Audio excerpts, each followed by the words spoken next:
et c'est déjà pas mal. Aujourd'hui, nous allons parler prix. Price, dinero, money, le nerf de la guerre, quoi. L'établissement du prix est l'un des aspects les plus importants de la stratégie de marketing, car c'est ce qui va assurer l'avenir de votre entreprise. Toutes les stratégies d'établissement des prix sont des armes à double tranchant, car ce qui attire certains clients en repousse d'autres. Et si vous n'avez pas bien suivi comment calculer votre point mort, vous risquez de ne pas fixer vos prix correctement. Par ailleurs, calculer le juste prix, c'est prendre en compte la contrainte de coût. En effet, il n'est pas possible de descendre en dessous du coût de revient, c'est-à-dire charge fixe plus charge variable, et donc vendre à perte, ce qui par ailleurs est interdit par la législation. Et puis, c'est pas super rentable. Je confirme. Je vous recommande donc les 3 étapes suivantes. Commencez par calculer votre coût de revient pour chacun des articles ou des services que vous souhaitez vendre à vos clients. Commencez par calculer votre coût de revient pour chacun des articles ou des services que vous souhaitez vendre à vos clients. Vous ramenez vos charges variables par article, tous les coûts variables liés à la production de l'article ou à la réalisation du service que vous vendez. Coût d'achat des matières premières, coût de transport, emballage, etc. auxquels vous ajoutez vos charges fixes par article. Charges de personnel liées à l'activité, frais liés aux locaux, etc., etc. En dessous du prix de revient, c'est interdit de vendre. De toute façon, vous n'irez pas très loin si vous n'avez pas assez de marge pour faire tourner votre entreprise. Deuxièmement, soyez clair sur votre ou vos cibles. À qui voulez-vous vendre précisément ? Qui va être intéressé par votre offre ? Il est important de dimensionner ce qui constitue votre marché cible car c'est l'ensemble de vos clients finaux. Vous devez segmenter ce marché cible quand il est trop vaste et tenir compte de sa saisonnalité de vente. Le marché des prothèses auditives est une cible beaucoup plus étroite que celui des bouchons d'oreille, car évidemment, il s'adresse essentiellement aux personnes âgées. Pardon ? J'ai pas entendu. Bon, si vous êtes positionné sur une cible dite captive et hyper large, eh bien, vous êtes par exemple un fabricant de masques jetables en période de Covid, vous êtes certain de vendre. Les facteurs externes sont une source d'influence majeure, comme les réglementations. Troisièmement, tenez-vous bien informé des pratiques du marché sur lequel vous êtes situé. À propos de votre concurrence, quels sont vos concurrents ? Quels sont les avantages de vos produits par rapport à ceux de vos concurrents ? Quel est le prix de vente des produits de vos concurrents ?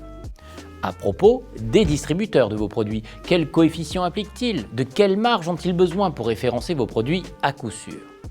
Et n'oubliez pas les prescripteurs, ces clients qui n'achètent pas le produit ou le service mais qui vont le recommander aux véritables clients acheteurs. C'est le cas par exemple des architectes quand on est une entreprise de construction ou des enfants quand on est une entreprise de jouets. Ils orienteront le client acheteur vers vos produits s'ils sont séduits. Grâce à ces 3 clarifications, cible, typologie de marché et coût de revient, vous allez pouvoir fixer correctement vos prix. Sans oublier que ce qui a de la valeur n'a pas de prix. Ça c'est sûr, Léonie.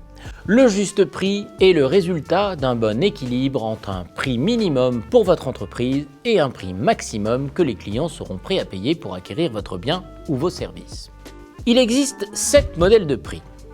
Modèle numéro 1, le freemium. C'est l'accès aux services gratuits et vous vous rémunérez sur l'espace publicitaire que vous mettez à disposition sur la revente des datas collectées ou sur l'accès à plus de fonctionnalités, stockage de données par exemple. C'est le modèle des réseaux sociaux, des navigateurs ou des services de stockage en ligne. Deuxième modèle, l'abonnement forfaitaire.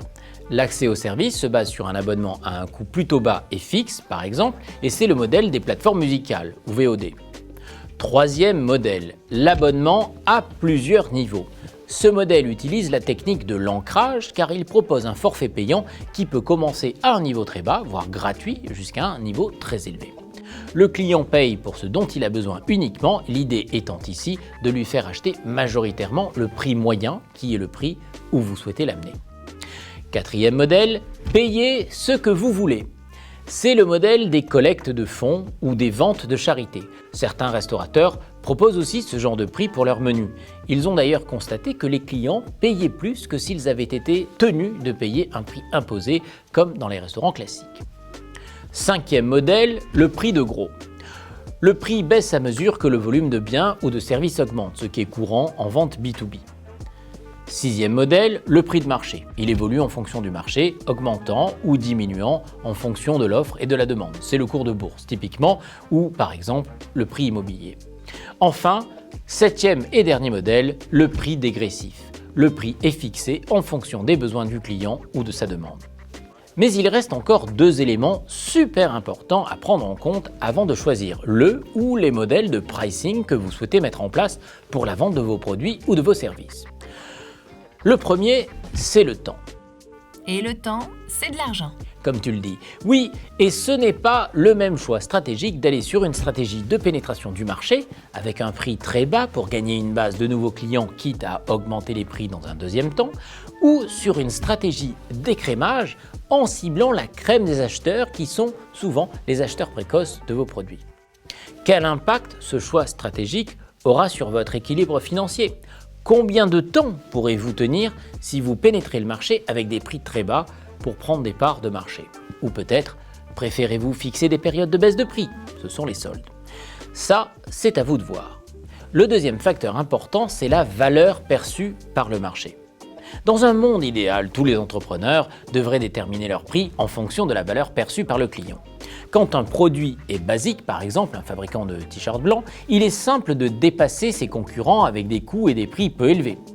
Quand les entrepreneurs offrent quelque chose qui se démarque sur le marché, par exemple un produit artisanal, un produit de haute technologie ou des services uniques, la détermination du prix en fonction de la valeur permettra de mieux transmettre l'idée de la valeur du produit. La valeur perçue par le client repose principalement sur l'adéquation du produit aux besoins et aux souhaits de chaque client. La notion de perception de valeur est très versatile. Elle dépend de la capacité de l'entreprise à communiquer la valeur de son offre, du ressenti du client final et ou du prescripteur. L'enjeu essentiel est donc de mesurer correctement cette perception de valeur. Certains facteurs influencent la sensibilité au prix des futurs acheteurs. Par exemple, la demande pour les produits de première nécessité est stable dans le temps, mais en période de crise, la sensibilité des acheteurs au prix du pain ou de l'essence sera beaucoup plus forte, donc attention à la notion d'élasticité du prix. Autre exemple, dans un marché encombré par l'offre, les consommateurs vont faire leur petit tour de marché pour se décider et comprendre quel est le prix moyen. Les entreprises peuvent influencer le prix de référence du marché en exploitant le pouvoir d'ancrage des prix. Il s'agit d'une forme de biais cognitif où le prix de quelque chose semble faible ou élevé par rapport au prix qui l'entoure. C'est notamment le cas des abonnements présentés sous différentes formules. Dans ce type de souscription, un abonnement basique à 20 € peut paraître bon marché aux consommateurs par rapport à une formule premium ou gold à 100 €, alors que l'individu n'avait pas spécialement intérêt de dépenser la somme de 20 € au départ. Parfois, la sensibilité au prix découle des préoccupations des acheteurs à passer d'un fournisseur à un autre. Ils peuvent en effet avoir des doutes et des craintes à abandonner une marque qu'ils connaissent bien, ou ils s'imaginent que le changement peut représenter trop de démarches au profit d'une autre marque qui pratique des tarifs plus intéressants. Vont-ils avoir le même niveau de service client? L'assistance sera-t-elle d'aussi bonne qualité? Toutes ces questions peuvent convaincre les acheteurs à rester avec leur fournisseur actuel. En fait, vos clients seront vos premiers interlocuteurs pour valider ou non si la valeur que vous proposez leur paraît en adéquation avec leur perception. Et le client a toujours raison. Exactement. Et quand un prix ne fonctionne pas, la réponse n'est pas de le baisser, mais de déterminer comment il pourrait mieux correspondre à la valeur perçue par le client. Cela signifie adapter le produit aux demandes du marché. Et puis une offre performante peut très bien ne pas être perçue comme telle si la communication de l'entreprise ne met pas en valeur ces différences. Donc il faut bien travailler votre communication à tous les niveaux pour renforcer la valeur véhiculée pour vos produits et vos services. Soignez vos packaging et vos emballages, votre site internet, votre communication sur les réseaux sociaux. Tous les éléments comptent. Les mots, les couleurs choisies, les matières, le relationnel avec le client, la disponibilité du produit ou de la personne qui incarne le service. Ah bah là, tu vois, je t'ai trouvé bien. Enfin, pas mal, quoi. Enfin, un peu mieux faire, hein. Faut pas se relâcher.